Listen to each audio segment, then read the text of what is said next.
Attention, cette vidéo comprend une énorme erreur de mise au point. Vous pourrez donc admirer le magnifique micro de Nathan et je vous souhaite une bonne vidéo. Signé le monteur. Bref, on est parti.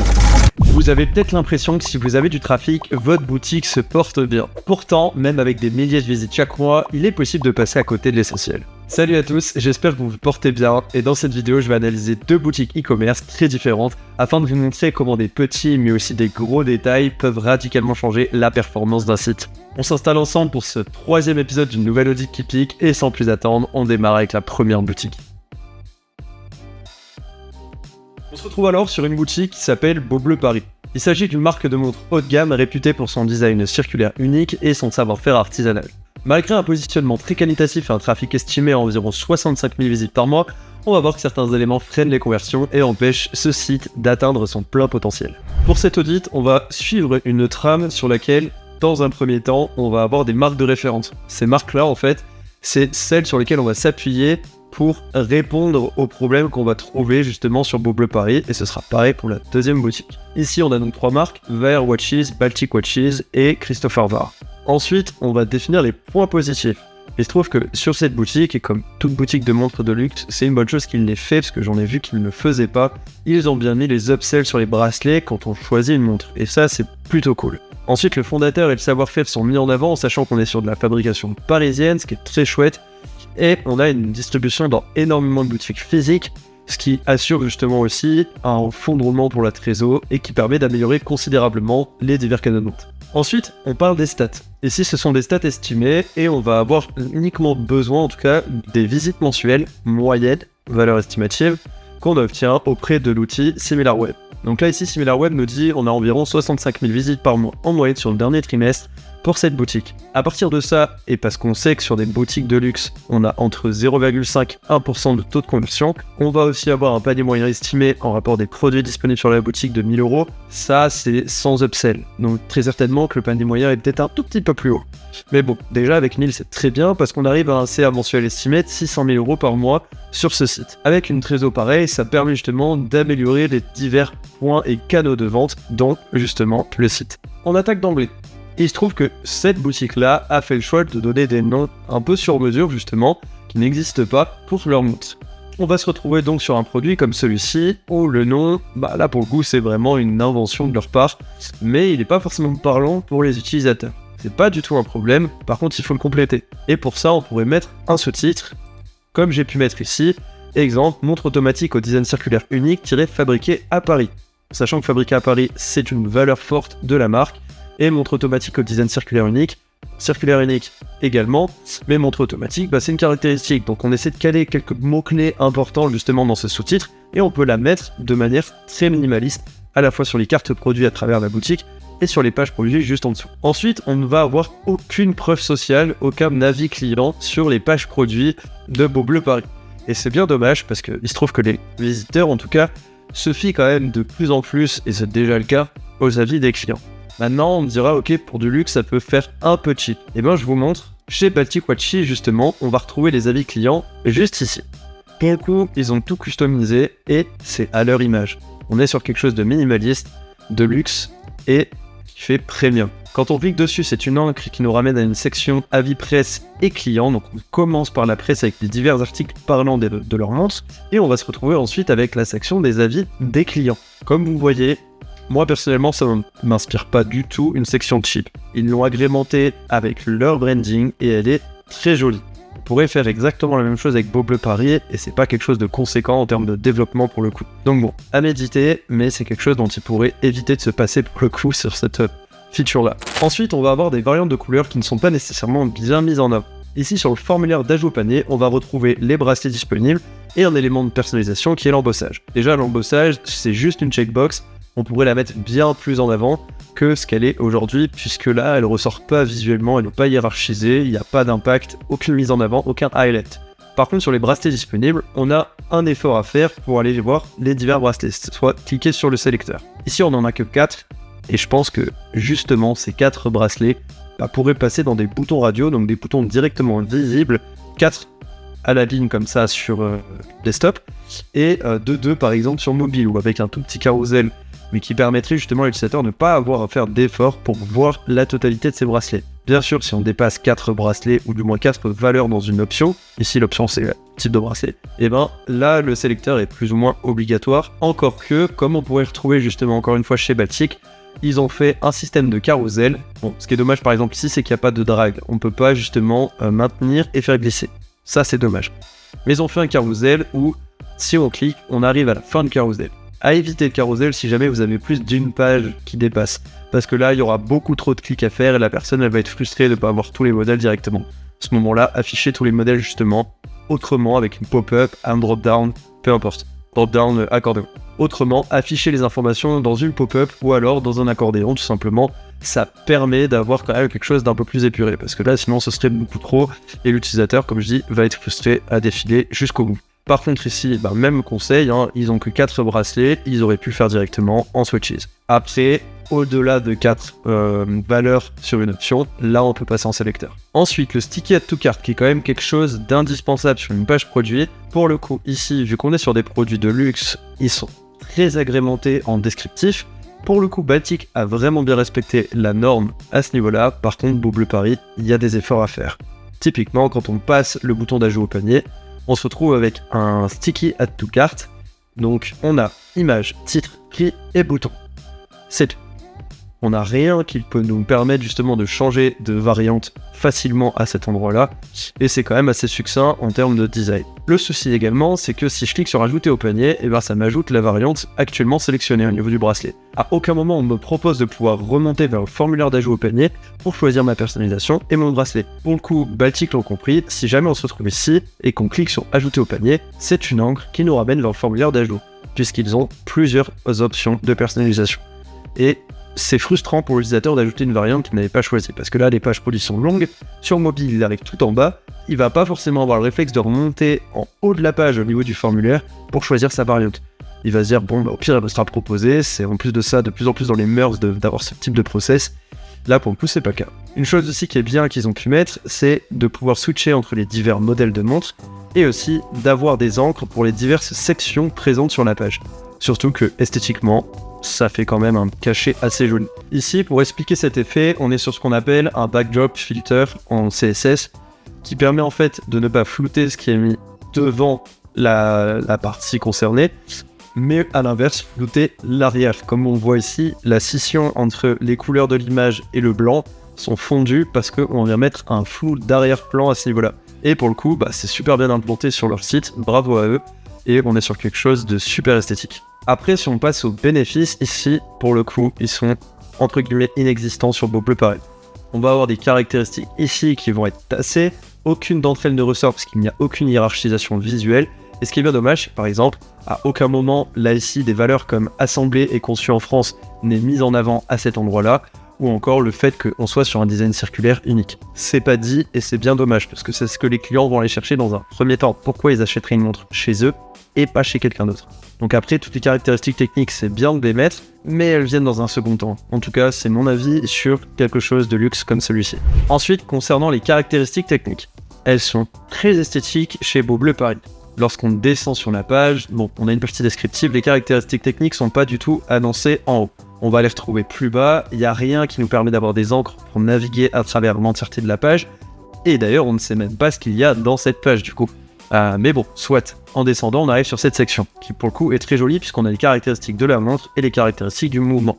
On peut un peu plus étoffer. En termes d'esthétique, pas tout. C'est très beau. Par contre, si on prend ce que on fait Baltic, on va se retrouver avec des caractéristiques, donc déjà ils étoffent bien plus la montre, mais on en reparle. On va se retrouver avec des caractéristiques énoncées par catégorie avec des icônes. C'est beaucoup plus explicite pour l'utilisateur, c'est bien mieux mis en avant et catégorisé. Et du coup, ils en mettent plus. Ce qui est quand même intéressant, en tout cas, quand on achète un produit à ce prix. Et chez Christopher Ward, ils ont opté pour autre chose. Comme vous voyez, le prix est encore même plus cher. Pour autant, ils ont une description de spécificité qui est un petit peu plus étoffée. Eux, ils ont opté pour un esthétisme inexistant. Ils ont fait quelque chose comme si on était sur un site de tech avec un simple tableau. Là, pour le coup, je ne serais pas allé sur ce type d'esthétisme. En tout cas, en termes de nombre de caractéristiques, ils ont été vraiment très longs. Je pense qu'il faudrait faire un entre-deux, entre l'esthétisme et le nombre de caractéristiques, justement sur Bleu Paris. L'esthétisme est long, mais en termes de quantité d'informations, malheureusement, Ils répondent pas trop à la demande à ce niveau-là, et je pense qu'ils pourraient un peu plus s'étoffer au vu du prix de leur montre. Maintenant, justement, qui dit prix élevé, dit énormément de descriptifs. Je vais prendre une marque qui n'a rien à voir avec les montres, mais déjà pour vous montrer un petit peu la tendance. On va parler ici d'Asphalt. On est sur un short à 90€. Pour autant, ils ont tout compris. Un sticky à droite du formulaire d'ajout au panier, et en très très gros du visuel, puisque la personne achète avant tout une image dans un premier temps. Elle n'a pas le produit, il n'est pas palpable dans ses mains. Donc elle va avoir chaque caractéristique justement du short mis en avant visuellement et en fonction. Et on va avoir encore une fois cette notion de section descriptive avec un sticky là-haut qui nous permet de naviguer entre celles-ci. Et là, on a la totalité des informations qui sont définies sur ce produit, montrées de manière épurée avec énormément de médias, un style moderne et surtout pas de bloc énorme d'informations. Parce que ça, c'est imbuvable pour n'importe qui. Là, ici, on est sur quelque chose de super limpide, justement parce que les informations sont très bien hiérarchisées visuellement. Et ça, bien joué à eux. Si on se retrouve sur Baltic, justement, pour citer un exemple de montre, on va avoir plein de choses au niveau des médias qui seront ultra bien pensés, puisqu'ils amènent chaque partie de la description avec des médias. Ils mettent en avant et ils hiérarchisent les informations, pas de bloc de texte, beaucoup de médias, c'est vraiment important. La réassurance qui est manquante, effectivement, et on se retrouve sur la fin de la page. Si on est sur Beau Bleu Paris, justement, après les caractéristiques, on se retrouve avec le club, donc on parle plus de la montre. Et là, si on remonte, on va avoir la partie par rapport au guide détail, entre guillemets, des images du produit, qui sont d'ailleurs, il me semble, les mêmes qu'en haut. Non, elles sont différentes, ce qui est déjà bien, c'est une bonne chose. Mais bon, elles sont pas agrémentées de quoi que ce soit, ce qui est un peu dommage. Cet effet au survol est joli, mais disons que ça sert pas à grand chose d'afficher juste ça comme ça. Et on va avoir 3 blocs de texte. Et ça s'arrête à ça. C'est bien dommage. Ensuite, pour la partie justement guide détail, parlons-en.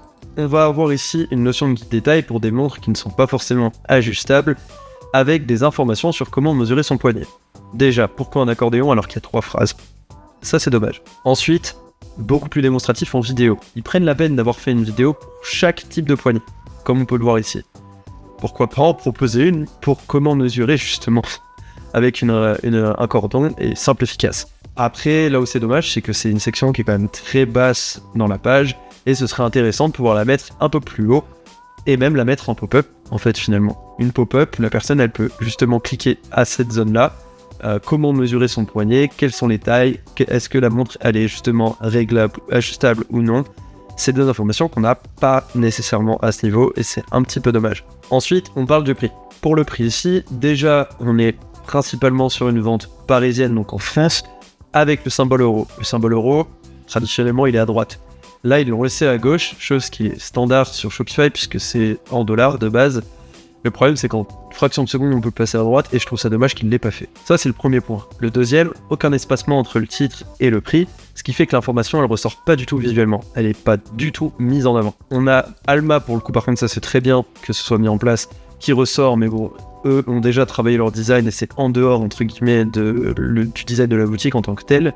Mais si on retourne justement sur Baltic, on va avoir les informations du produit mis en avant correctement, soit le prix et la réassurance sur la même ligne, ce qui fait qu'on est attiré par l'un ou par l'autre, peu importe, mais on est attiré par cette zone.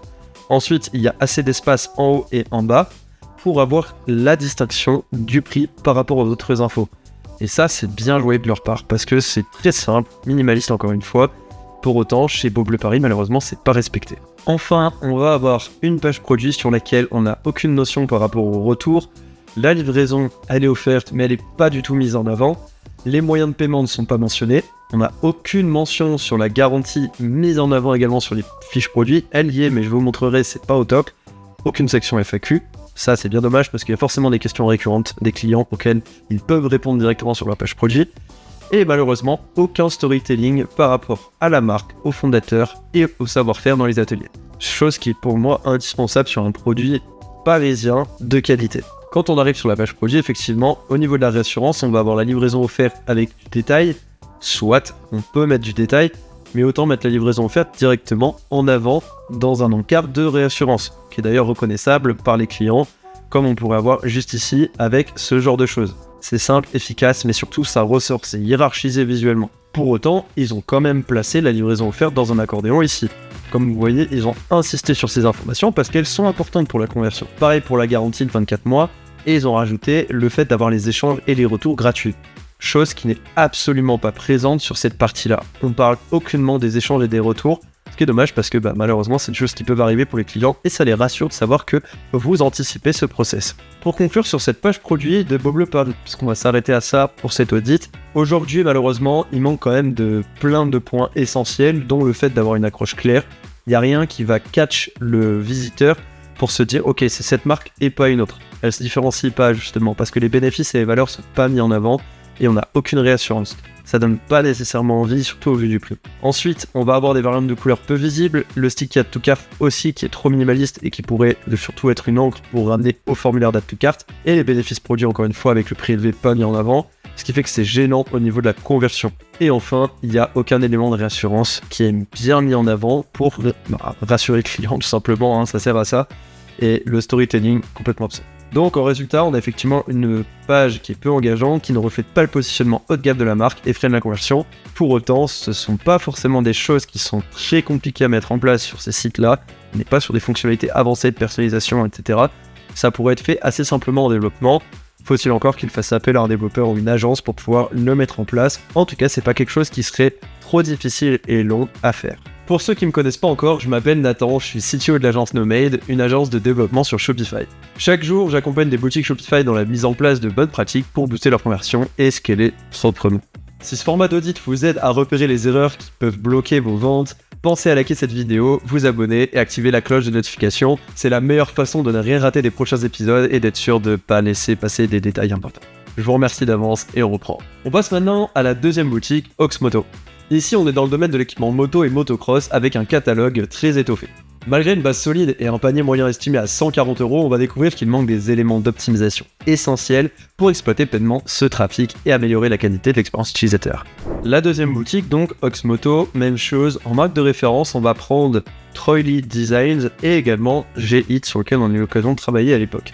En point positif, un énorme catalogue produit et donc de quoi proposer à vos visiteurs exactement ce qu'ils recherchent.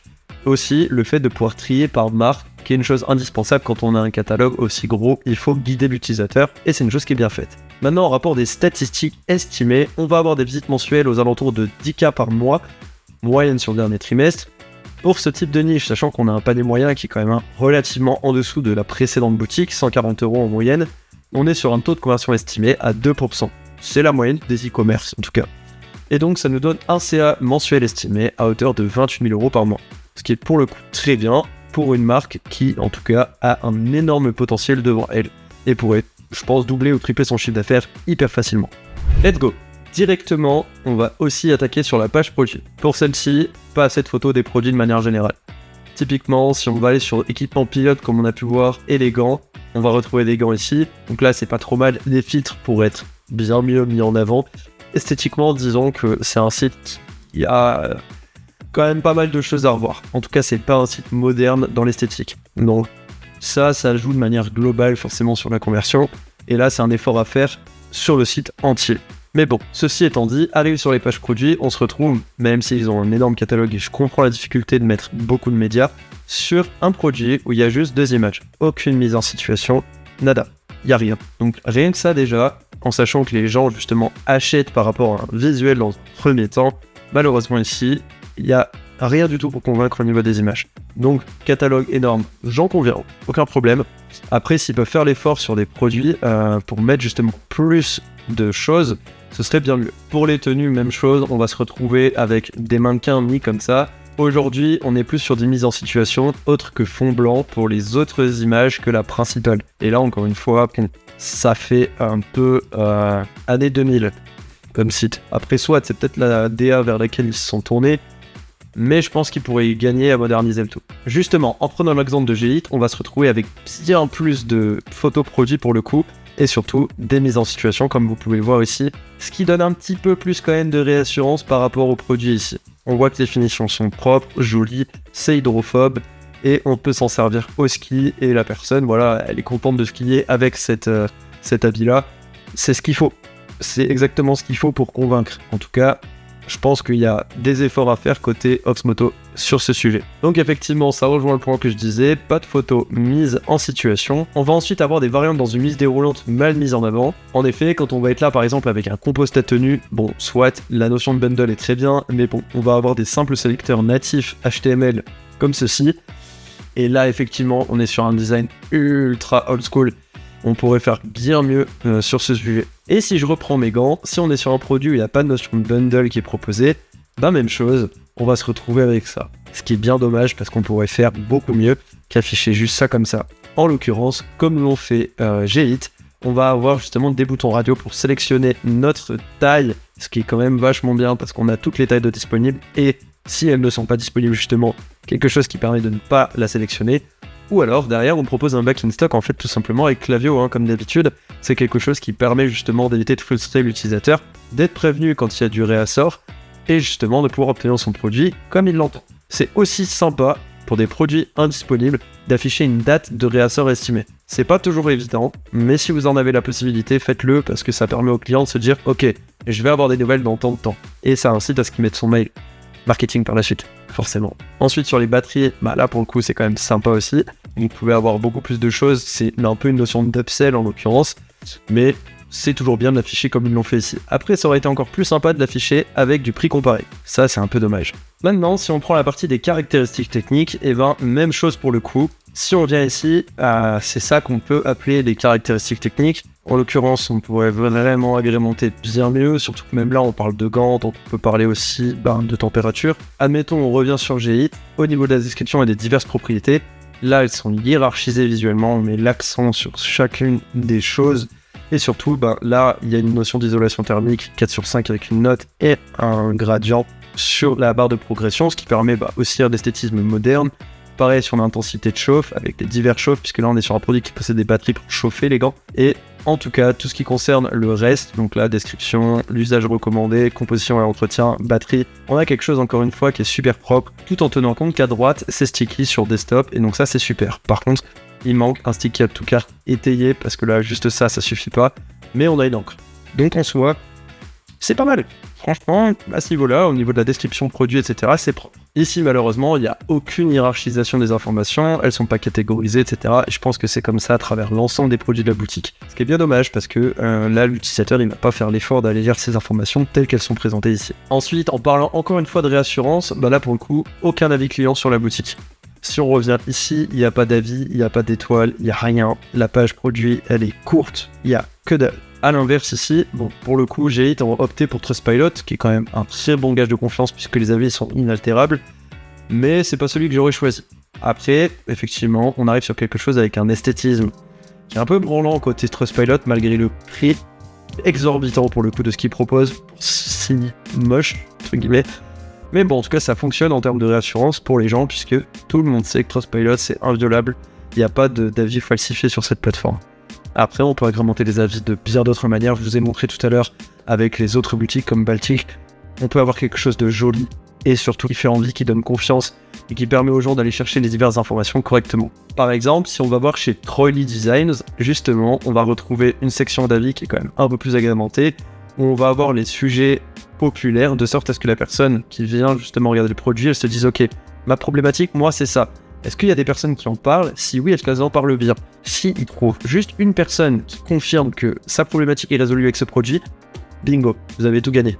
Sauf que si vous ne laissez pas cette possibilité-là, parce qu'il n'y a aucune section pour pouvoir laisser des avis clients, encore moins pour les afficher, en fait vous perdez inutilement énormément de ventes parce qu'il y a zéro réassurance sur votre site.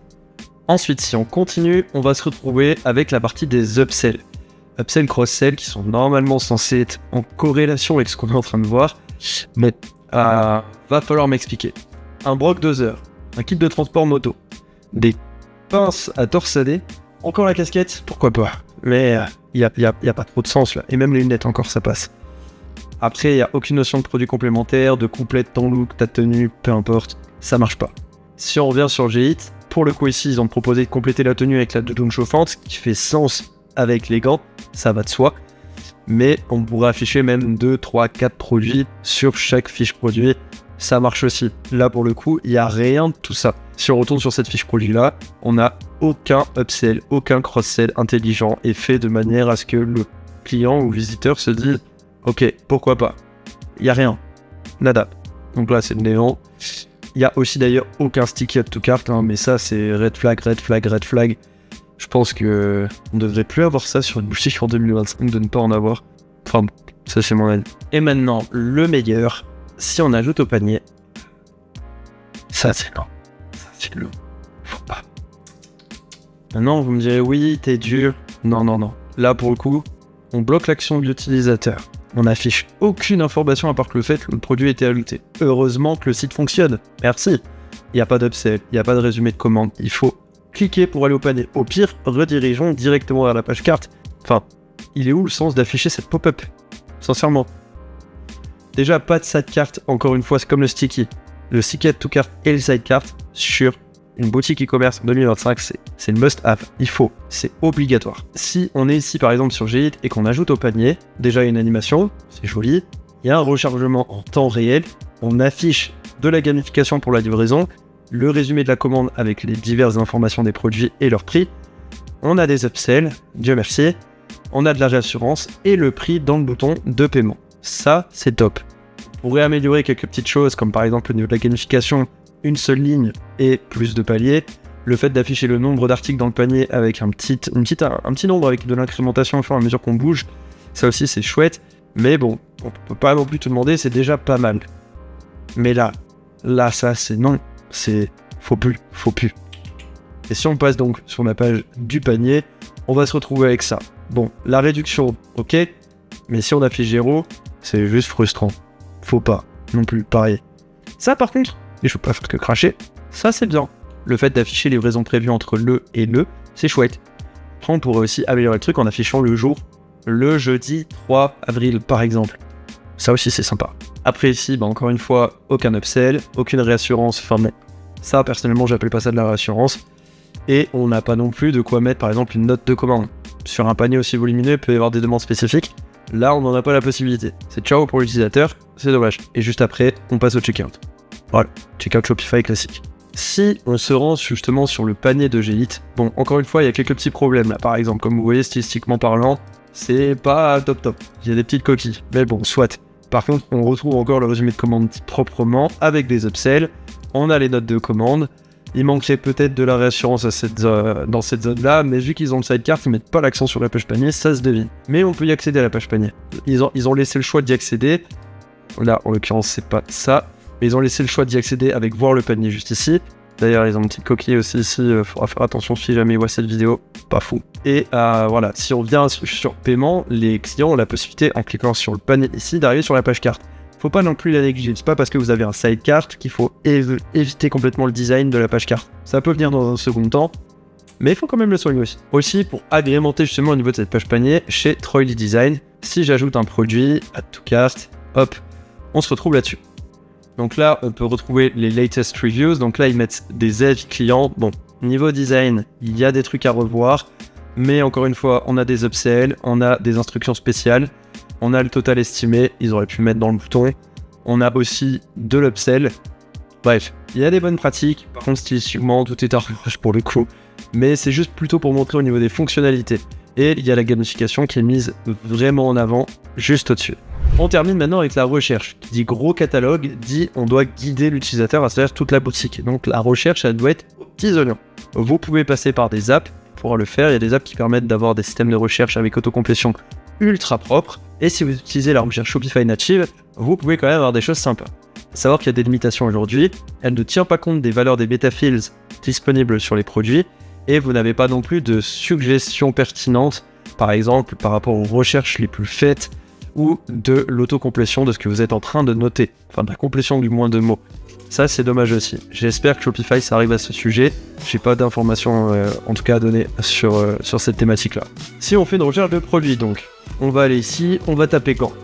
Ok, j'ai de la suggestion, j'ai des collections proposées, mais j'ai pas de produits proposés. Et juste ça, c'est non direct.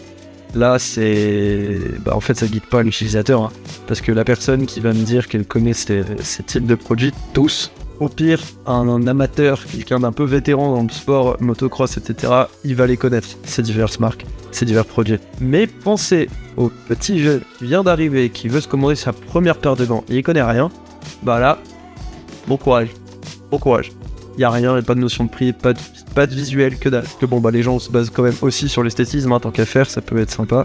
Et donc si par exemple on prend un site comme FC Moto, ici on va faire une recherche. Ok, je vais taper gants, c'est quand même un peu mieux. Déjà on affiche le nombre de produits, on affiche la recherche qu'on est en train de faire.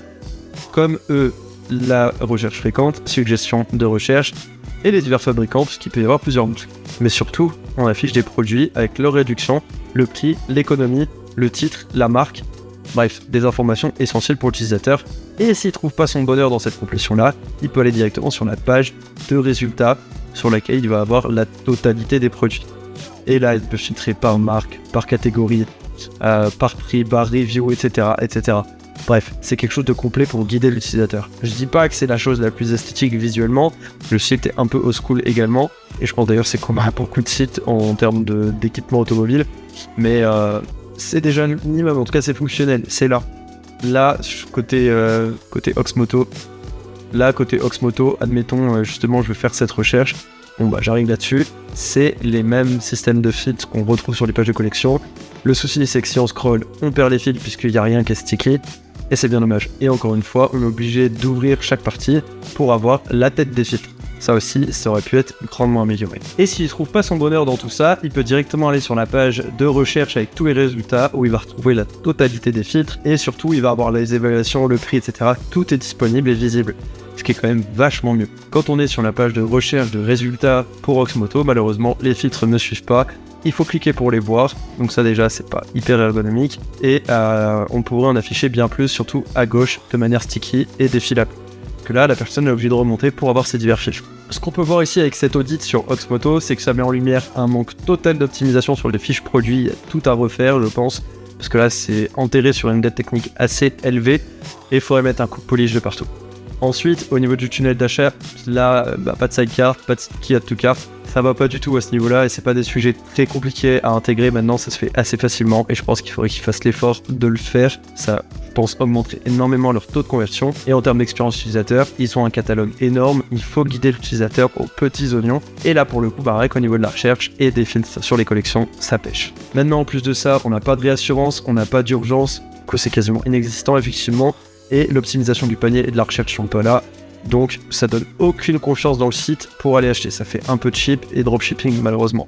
Pour le coup, en s'inspirant des marques que j'ai pu montrer, on peut faire des ajustements assez ciblés sur les divers pain points de cette boutique et assez facilement justement améliorer le taux de conversion sur le long terme. De toute façon, Rome ne s'est pas fait en un jour, on peut y aller brique par brique. Mais il y a des b.a.-ba à faire en amont et je pense qu'ils y gagneraient énormément à essayer de les mettre en place. Et voilà, pour le coup, on vient de passer en revue deux boutiques aux profils très différents, mais qui rencontrent chacune des problématiques communes. Le manque d'images en situation, l'insuffisance de preuves sociales, ou encore un tunnel d'achat très peu engageant. Souvent, il suffit d'ajouter quelques fonctionnalités, de revoir la présentation des variantes et de mieux raconter l'histoire de votre marque pour faire décoller vos ventes. Si vous avez une boutique en ligne, prenez le temps d'identifier ces points chez vous et de les corriger. Aussi, dites-moi en commentaire quelles autres boutiques vous aimeriez voir dans un prochain épisode et n'oubliez pas d'activer la cloche de notification pour ne pas rater les prochains justement. A très vite dans une nouvelle audit qui pique, c'était Nathan, ciao.